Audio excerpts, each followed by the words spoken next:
Albert Einstein ಇವರು ತುಂಬಾ famous scientist ಅಂತ ಎಲ್ಲರಿಗೂ ಗೊತ್ತು. ಆದ್ರೆ ಅಷ್ಟೆಲ್ಲ ದೊಡ್ಡ ದೊಡ್ಡ ಸಂಶೋಧನೆಗಳನ್ನ ಮಾಡಿದಂತ ಐನ್ಸ್ಟೀನ್ ಅವ್ರಿಗೆ ಜ್ಞಾಪಕ ಶಕ್ತಿ ತುಂಬಾ ಕಮ್ಮಿ ಇತ್ತು ಅನ್ನೋ ವಿಷಯ ನಿಮ್ಗೇನಾದ್ರೂ ಗೊತ್ತಾ? ಹಾಗೆ ಐನ್ಸ್ಟೀನ್ ಅವರ ಹೆಂಡತಿ ಬಿಟ್ಟು ಹೋಗಿದ್ದು ಯಾಕೆ? ಮತ್ತೆ ಐನ್ಸ್ಟೀನ್ ಅವರು ತನ್ನ ಹೆಂಡತಿ ಜೊತೆಗೇನೆ ಮಾಡ್ಕೊಂಡಿದ್ದಂತ ಒಪ್ಪಂದ ಆದ್ರೂ ಏನು? ಜೊತೆಗೆ ಐನ್ಸ್ಟೀನ್ ಅವ್ರಿಗೆ ಇನ್ನೇನು ಸ್ವಲ್ಪ ದಿನದಲ್ಲೇ ಸಾವನ್ನಪ್ತೀನಿ ಅಂತ ಗೊತ್ತಾದಾಗ ಅವರನ್ನ ಬದುಕಿಸ್ಕೊಳ್ಳೋದಕ್ಕೆ ಅವಕಾಶ ಇದ್ರೂ ಕೂಡ ಅವರು ಬೇಡ ಅಂತ ಹೇಳಿದ್ಯಾಕೆ?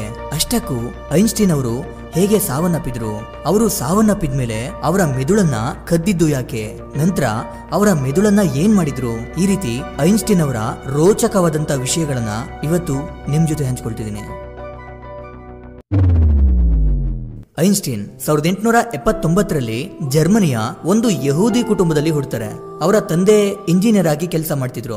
ಐನ್ಸ್ಟೀನ್ ಹುಡ್ತಾಗ ಅವರ ತಲೆಯ ಹಿಂದಿನ ಭಾಗ ಸ್ವಲ್ಪ ದೊಡ್ಡದಾಗಿರುತ್ತೆ. ಇದರಿಂದ ಇವ್ರಿಗೆ ಏನಾದ್ರೂ ಕಾಯಿಲೆ ಇರ್ಬೋದು ಅಂತ ಅವರ ತಂದೆ ತಾಯಿ ಭಯ ಪಡ್ತಾ ಇದ್ರು. ಆದ್ರೆ ಸ್ವಲ್ಪ ದಿನ ಆದ್ಮೇಲೆ ಅದು ಸರಿ ಹೋಯ್ತು.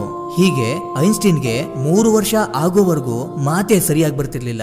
ಐನ್ಸ್ಟೀನ್ಗೆ 5 ವರ್ಷ ಇದ್ದಾಗ ಅವರ ತಂದೆ ಅವ್ರಿಗೆ ಒಂದು ದಿಕ್ಸೂಚಿಯನ್ನ ಕೊಡ್ತಾರೆ. ಅದನ್ನ ನೋಡಿ ಐನ್ಸ್ಟೀನ್ ತುಂಬಾ ಆಶ್ಚರ್ಯಕ್ಕೆ ಒಳಗಾಗ್ತಾರೆ. ಅದನ್ನ ಯಾವ ಕಡೆಗೆ ತಿರುಗಿಸಿದ್ರು ಅದ್ರೊಳಗಡೆ ಇರುವಂತ ಸೂಚಿ ಯಾವಾಗ್ಲೂ ಒಂದೇ ಕಡೆಗೆ ಯಾಕೆ ತಿರುಗ್ತಿದೆ ಅಂತ ತುಂಬಾ ಆಸಕ್ತಿಯಿಂದ ಗಮನಿಸ್ತಾ ಇದ್ರು. ಆಗ ನಮ್ಮ ಕಣ್ಣಿಗೆ ಕಾಣದೇ ಇರೋ ಯಾವುದೋ ಒಂದು ಶಕ್ತಿ ಈ ರೀತಿ ಕೆಲಸ ಮಾಡ್ತಿದೆ ಅಂತ ಅನ್ಕೊಳ್ತಾರೆ. ಅದರಿಂದನೇ ಇವ್ರಿಗೆ ಫಿಸಿಕ್ಸ್ ನ ಮೇಲೆ ಆಸಕ್ತಿ ಹೆಚ್ಚಾಯ್ತು. ಇವರು ಸ್ಕೂಲ್ಗೆ ಹೋದಾಗ ಕೇವಲ ಫಿಸಿಕ್ಸ್ ಮತ್ತೆ ಮ್ಯಾಥಮೆಟಿಕ್ಸ್ ನಲ್ಲಿ ಮಾತ್ರ ಇಂಟ್ರೆಸ್ಟ್ ಅನ್ನ ತೋರಿಸ್ತಿದ್ರು. ಈ ಕಾರಣಕ್ಕೆ ಬೇರೆ ಸಬ್ಜೆಕ್ಟ್ ಗಳಲ್ಲಿ ಮಾರ್ಕ್ಸ್ ಕಡಿಮೆ ಬರ್ತಾ ಇದ್ದಿದ್ಕೆ ಐನ್ಸ್ಟೀನ್ ಒಬ್ಬ ಆವರೇಜ್ ಸ್ಟೂಡೆಂಟ್ ಅಂತಾನೆ ಎಲ್ರು ಅನ್ಕೊಳ್ತಿದ್ರು. ಮತ್ತೆ ಒಂದು ದೊಡ್ಡ ಕಾಲೇಜ್ ಅನ್ನ ಸೇರ್ಕೊಳ್ಳೋಕೆ ಎಂಟ್ರೆನ್ಸ್ ಎಕ್ಸಾಮ್ ಅನ್ನ ಬರೆದಾಗ ಅದರಲ್ಲೂ ಫೇಲ್ ಆಗ್ತಾರೆ. ಆದ್ರೆ ಮ್ಯಾಥ್ಸ್ ಮತ್ತೆ ಫಿಸಿಕ್ಸ್ ನಲ್ಲಿ ಅತಿ ಹೆಚ್ಚು ಮಾರ್ಕ್ಸ್ ಅನ್ನ ತೆಗೆದಿದ್ದನ್ನ ಕಂಡು ಆ ಕಾಲೇಜ್ ನ ಪ್ರಿನ್ಸಿಪಲ್ ಐನ್ಸ್ಟೀನ್ಗೆ ಓದೋದಕ್ಕೆ ಅವಕಾಶ ಕೊಡ್ತಾರೆ. ಆದ್ರೆ ಐನ್ಸ್ಟೀನ್ ಕ್ಲಾಸಸ್ ಗಳಿಗೆ ಜಾಸ್ತಿ ಹೋಗ್ತಾ ಇರ್ಲಿಲ್ಲ. ಅವರೇ ಸ್ವಂತವಾಗಿ ಓದ್ಕೊಂಡು ಕಲಿತಾ ಇದ್ರು. ಈ ರೀತಿ ಅವರ ವಿದ್ಯಾಭ್ಯಾಸವೆಲ್ಲ ಮುಗಿದ್ಮೇಲೆ ಟೀಚಿಂಗ್ ಕೆಲ್ಸಕ್ಕಾಗಿ ವರ್ಷಾನುಗಟ್ಲೆ ತುಂಬಾ ಪ್ರಯತ್ನ ಪಟ್ರು, ಅಲೆದಾಡಿದ್ರು. ಆದ್ರೆ ಕೆಲಸ ಸಿಗ್ಲಿಲ್ಲ. ಆ ಸಮಯದಲ್ಲಿ ಐನ್ಸ್ಟೀನ್ ಜೀವನದಲ್ಲಿ ಅನೇಕ ಕಷ್ಟಗಳು ಬರೋಕೆ ಶುರುವಾಯ್ತು. ಅದೇ ಸಮಯದಲ್ಲಿ ಐನ್ಸ್ಟೀನ್ ಅವರ ತಂದೆ ಅನಾರೋಗ್ಯದಿಂದ ತೀರ್ಕೊಳ್ತಾರೆ. ಒಂದ್ ಕಡೆ ಕೆಲಸ ಇಲ್ಲ, ಮತ್ತೊಂದ್ ಕಡೆ ಮನೆ ಜವಾಬ್ದಾರಿ. ಅವ್ರ ಜೀವನ ತುಂಬಾ ಕಷ್ಟ ಆಯ್ತು. ಕೆಲ ದಿನಗಳ ನಂತರ ಐನ್ಸ್ಟೀನ್ಗೆ ಒಂದು ಆಫೀಸ್ ಅಲ್ಲಿ ಕ್ಲರ್ಕ್ ಆಗಿ ಕೆಲಸ ಸಿಕ್ತು. ನಂತರ ಮೆಲೇವಾ ಮೆರಿಕ್ ಎಂಬುವರ ಜೊತೆ ಪರಿಚಯವಾಗಿ ಅವರಿಬ್ರು ಪ್ರೀತಿ ಮಾಡಿ ಮದುವೆ ಆಗ್ತಾರೆ. ಐನ್ಸ್ಟೀನ್ ಯಾವ ತರ ಕೆಲಸ ಮಾಡ್ತಿದ್ರು ಅಂದ್ರೆ ಅವ್ರಿಗೆ ಸಿಕ್ಕಿದ್ದಂತ ಕೆಲ್ಸನ ಕೇವಲ 3 ಗಂಟೆಯಲ್ಲಿ ಮುಗಿಸಿ ಉಳಿದಿರುವಂತ ಸಮಯದಲ್ಲಿ ಏನಾದ್ರೂ ಹೊಸದಾಗಿ ಯೋಚನೆ ಮಾಡ್ತಿದ್ರು. ಹೀಗೆ ಕ್ಲರ್ಕ್ ಆಗಿ ಕೆಲಸ ಮಾಡ್ಕೊಂಡೇನೆ 4 ಸೈಂಟಿಫಿಕ್ ಪೇಪರ್ಸ್ ಅನ್ನ ರಿಲೀಸ್ ಮಾಡಿದ್ರು. Light, atomic theory, famous equation ಆದಂತ E=mc² ಮತ್ತೆ ಥಿಯರಿ ಆಫ್ ರಿಲೇಟಿವಿಟಿ. ಆ 4 ರಿಸರ್ಚ್ ಪೇಪರ್ಸ್ ಅನ್ನ ಮೊಟ್ಟ ಮೊದಲ ಬಾರಿಗೆ ಪಬ್ಲಿಷ್ ಮಾಡ್ತಾರೆ. ಆ ಪೇಪರ್ಸ್ ಅನ್ನ ನೋಡಿದಂತ ಇಡೀ ಫಿಸಿಕ್ಸ್ ಕಮ್ಯುನಿಟಿ ಸೈಂಟಿಸ್ಟ್ ಗಳೆಲ್ಲ ಶಾಕ್ ಆಗ್ಬಿಡ್ತಾರೆ. ಯಾಕಂದ್ರೆ ಐನ್ಸ್ಟೀನ್ ಥಿಯರಿಗಳು ಫಿಸಿಕ್ಸ್ ಅನ್ನ ಚೆನ್ನಾಗಿ ತಿಳ್ಕೊಂಡಿರುವಂತ ಯಾರೊಬ್ರಿಗೂ ಕೂಡ ಅರ್ಥ ಆಗ್ಲಿಲ್ಲ. ಅಷ್ಟು ಕಷ್ಟವಾಗಿತ್ತು. ಆ ಥಿಯರಿಗಳು ಯಾರಿಗೂ ಅರ್ಥ ಆಗದೆ ಇರೋ ಕಾರಣಕ್ಕೆ ಸುಮಾರು 4 ವರ್ಷ ಯಾರು ಅದನ್ನ ಒಪ್ಕೊಳ್ಳಿಲ್ಲ. ಇದರಿಂದ ಐನ್ಸ್ಟೀನ್ ತುಂಬಾ ದುಃಖ ಪಡ್ತಿದ್ರು. ಆದ್ರೆ ಕೊನೆಗೆ ಮ್ಯಾಕ್ಸ್ ಪ್ಲಾಂಕ್ ಅನ್ನೋಂತ ಒಬ್ರು ಫಿಸಿಸಿಸ್ಟ್ ಐನ್ಸ್ಟೀನ್ ಅವರ ಪೇಪರ್ಸ್ ಅನ್ನ ನೋಡಿ ಇವುಗಳಲ್ಲಿ ನಿಜಕ್ಕೂ ಒಂದೊಳ್ಳೆ ಮ್ಯಾಟರ್ ಇದೆ ಅಂತ ಕಂಡುಹಿಡಿತಾರೆ. ಹೀಗೆ ಮ್ಯಾಕ್ಸ್ ಪ್ಲಾಂಕ್ ಅವರ ಸಹಾಯದಿಂದ ಐನ್ಸ್ಟೀನ್ ಹೇಳಿರುವಂತ ಒಂದೊಂದು ಥಿಯರೀಸ್ ಗಳು ಕನ್ಫರ್ಮ್ ಆಗ್ತಾ ಬರುತ್ತೆ. ಅವರ ಒಂದೊಂದು ಥಿಯರಿಗಳು ಕೂಡ ವಿಚಿತ್ರವಾಗಿರ್ತಿದ್ವು. ಇದರಿಂದ ಐನ್ಸ್ಟೀನ್ ತುಂಬಾ ಫೇಮಸ್ ಆಗ್ತಾರೆ. ಅನಂತರ ಇಂಟರ್ ನ್ಯಾಷನಲ್ ಮೀಟಿಂಗ್ ನಲ್ಲಿ ಲೆಕ್ಚರ್ ಕೊಡೋಕೆ ಐನ್ಸ್ಟೀನ್ ಅವ್ರಿಗೆ ಆಹ್ವಾನಗಳು ಬರ್ತಾ ಇದ್ವು. ಎಷ್ಟೋ ದೊಡ್ಡ ಇನ್ಸ್ಟಿಟ್ಯೂಟ್ಗಳು, ಯೂನಿವರ್ಸಿಟಿಗಳು ಅವ್ರಿಗೆ ಒಳ್ಳೆ ಉನ್ನತ ಸ್ಥಾನಗಳನ್ನ ಕೊಡೋಕೆ ಮುಂದೆ ಬರ್ತಾ ಇದ್ವು. ಇದರಿಂದ ಅವರು ಒಂದು ಯೂನಿವರ್ಸಿಟಿಯಲ್ಲಿ ಫಿಸಿಕ್ಸ್ ಪ್ರೊಫೆಸರ್ ಆಗಿ ಸೇರ್ಕೊಳ್ತಾರೆ. ಅವರು ತುಂಬಾ ಫೇಮಸ್ ಆಗಿದ್ರಿಂದ ಹೆಚ್ಚಾಗಿ ಇಂಟರ್ ನ್ಯಾಷನಲ್ ಕಾನ್ಫರೆನ್ಸ್ ಗಳಲ್ಲಿ ಮಾತಾಡ್ಲೇಬೇಕಿರ್ತಿತ್ತು. ಹೀಗಾಗಿ ಅವರು ತಮ್ಮ ಸಂಸಾರದ ಕಡೆಗೆ ಹೆಚ್ಚಾಗಿ ಗಮನ ಹರಿಸ್ತಿರ್ಲಿಲ್ಲ. ಅದರಲ್ಲೂ ಒಂದು ಹೆಜ್ಜೆ ಮುಂದೆ ಹೋಗಿ ತನ್ನ ಹೆಂಡತಿಯ ಜೊತೆಯಲ್ಲೇ ಒಂದು ಕಾಂಟ್ರಾಕ್ಟ್ ಅನ್ನ ಮಾಡ್ಕೊಳ್ತಾರೆ. ಆ ಒಪ್ಪಂದದಲ್ಲಿ ಕೆಲವು ಕಂಡೀಷನ್ಸ್ ಗಳಿದ್ವು. ಅದೇನೆಂದ್ರೆ ಅವರ ಹೆಂಡತಿ 3 ಹೊತ್ತು ಊಟವನ್ನ ರೆಡಿ ಮಾಡಿ ಅವರ ರೂಮ್ಗೆ ತಂದು ಕೊಡಬೇಕು. ಅವರ ರೂಮ್ ಅನ್ನ ಮತ್ತೆ ಬಟ್ಟೆಗಳನ್ನ ಪ್ರತಿದಿನ ಸ್ವಚ್ಛಗೊಳಿಸಬೇಕು. ಐನ್ಸ್ಟೀನ್ ನ ಜೊತೆ ಅವರ ಹೆಂಡತಿ ವೈಯಕ್ತಿಕ ಜೀವನವನ್ನ ಕಡಿಮೆ ಮಾಡಬೇಕು. ಅವರು ಹೇಳಿದ ತಕ್ಷಣ ಅವರ ಹೆಂಡತಿ ಏನೂ ಮಾತಾಡದೆ ರೂಮಿಂದ ಹೊರಗಡೆ ಹೋಗ್ಬೇಕು. ಈ ಎಲ್ಲಾ ಕಂಡೀಷನ್ಸ್ ಗಳಿಗೆ ಒಪ್ಪಿಗೆ ಇದ್ರೆ ಮಾತ್ರ ಅವರ ಜೊತೆ ಇರೋಕೆ ಒಪ್ಪಂದವಾಗಿತ್ತು. ಅದಕ್ಕೆ ಅವರ ಪತ್ನಿ ಒಪ್ಪಿಗೆಯನ್ನೂ ಸಹ ಕೊಟ್ರು. ಕೆಲ ದಿನಗಳು ಅದರಂತೆಯೇ ನಡೀತು.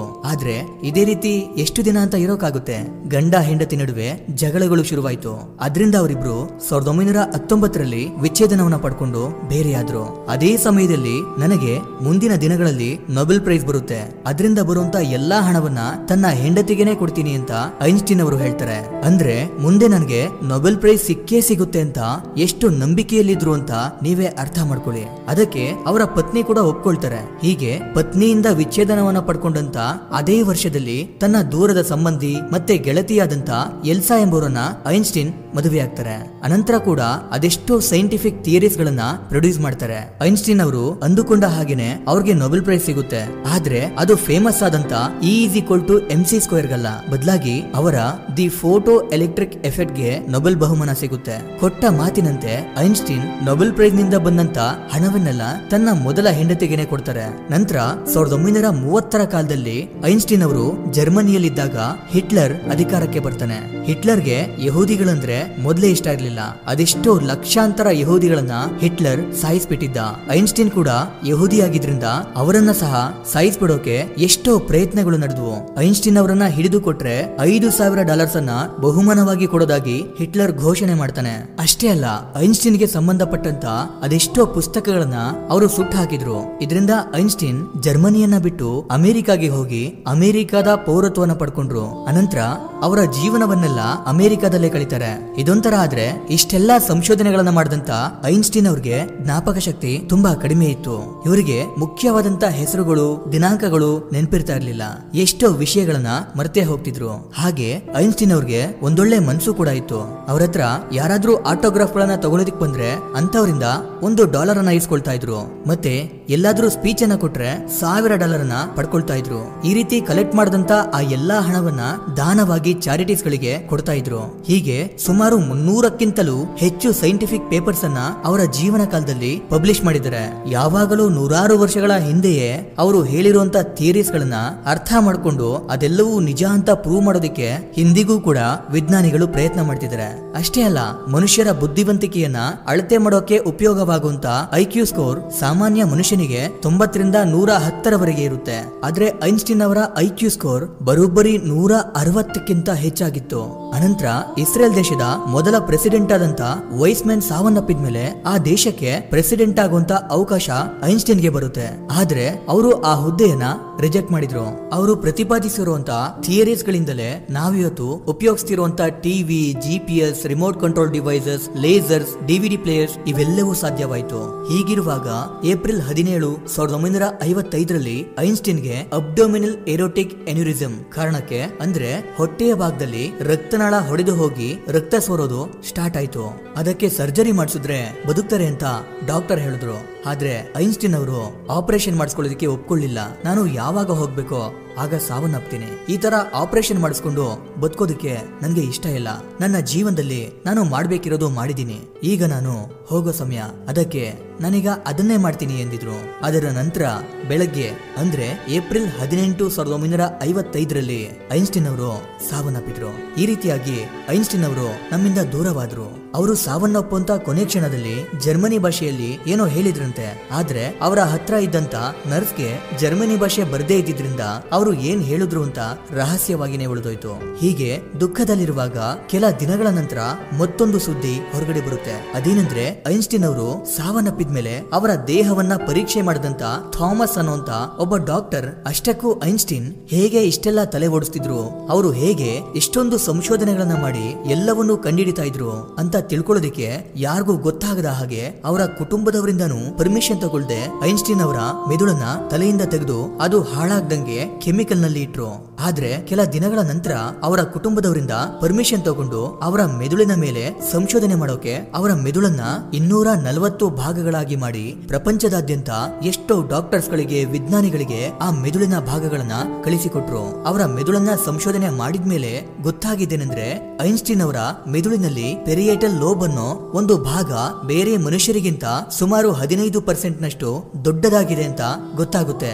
ಬಹುಶಃ ಅವರ ಬುದ್ಧಿವಂತಿಕೆಗೆ ಇದು ಸಹ ಕಾರಣ ಆಗಿರ್ಬೋದು ಅಂತ ಎಲ್ರು ಅನ್ಕೊಂಡ್ರು. ಆದ್ರೆ ಐನ್ಸ್ಟೀನ್ ಅವರು ಬದುಕಿದ್ದಾಗ ಹೇಳಿದ್ದೇನೆಂದ್ರೆ, ನನ್ನಲ್ಲಿ ವಿಶೇಷವಾಗಿರುವಂತದ್ದು ಏನೂ ಇಲ್ಲ, ನಾನು ಯಾವಾಗ್ಲೂ ಹೊಸ ವಿಷಯಗಳನ್ನ ತಿಳ್ಕೊಳ್ಳೋದಿಕ್ಕೆ ಆಸಕ್ತಿಯನ್ನ ತೋರಿಸ್ತೀನಿ. ಈ ಪ್ರಪಂಚದಲ್ಲಿ ಪ್ರತಿಯೊಬ್ಬರಲ್ಲೂ ಒಂದೊಂದು ಟ್ಯಾಲೆಂಟ್ ಇರುತ್ತೆ. ಆ ಟ್ಯಾಲೆಂಟ್ ಅನ್ನ ಕಂಡು ಹಿಡಿದು ಅದರ ಮೇಲೆ ಕಷ್ಟಪಟ್ರೆ ಆತ ಅದರಲ್ಲಿ ಉತ್ತುಂಗಕ್ಕೆ ಹೋಗ್ತಾನೆ. ಅಷ್ಟೇ ವಿನಃ ತನ್ನಲ್ಲಿ ಇಲ್ಲದೆ ಇರುವಂತ ಟ್ಯಾಲೆಂಟ್ ನ ಬಗ್ಗೆ ಬೇರೆಯವರೊಂದಿಗೆ ಹೋಲಿಸ್ಕೊಂಡ್ರೆ ಆತ ಎಂದಿಗೂ ಮೂರ್ಖನಾಗಿಯೇ ಇರ್ತಾನೆ ಅಂತ ಐನ್ಸ್ಟೀನ್ ಅವರು ಹೇಳ್ತಾರೆ. ಇವರ ಜೀವನ ಕಥೆಯನ್ನ ಕೇಳಿ ನಿಮ್ಗೇನ್ ಅನಿಸ್ತು ಅಂತ ಕಮೆಂಟ್ ಮಾಡಿ ತಿಳಿಸಿ. ಇದಿಷ್ಟು ಇವತ್ತಿನ ವಿಡಿಯೋ. ಈ ವಿಡಿಯೋ ನಿಮ್ಗೆ ಇಷ್ಟ ಆಗಿರುತ್ತೆ ಅನ್ಕೊಂಡು ಮತ್ತೊಂದು ಹೊಸ ವಿಷಯದೊಂದಿಗೆ ಮತ್ತೆ ಬರ್ತೀನಿ. ಕೊನೆಗೆ ನನ್ನ ಈ ಶ್ರಮಕ್ಕೆ ನಿಮ್ಮಿಂದ ಬಯಸೋದು ಕೇವಲ ಒಂದು ಮೆಚ್ಚುಗೆಯನ್ನ ಮಾತ್ರ. Anyway, thank you for watching.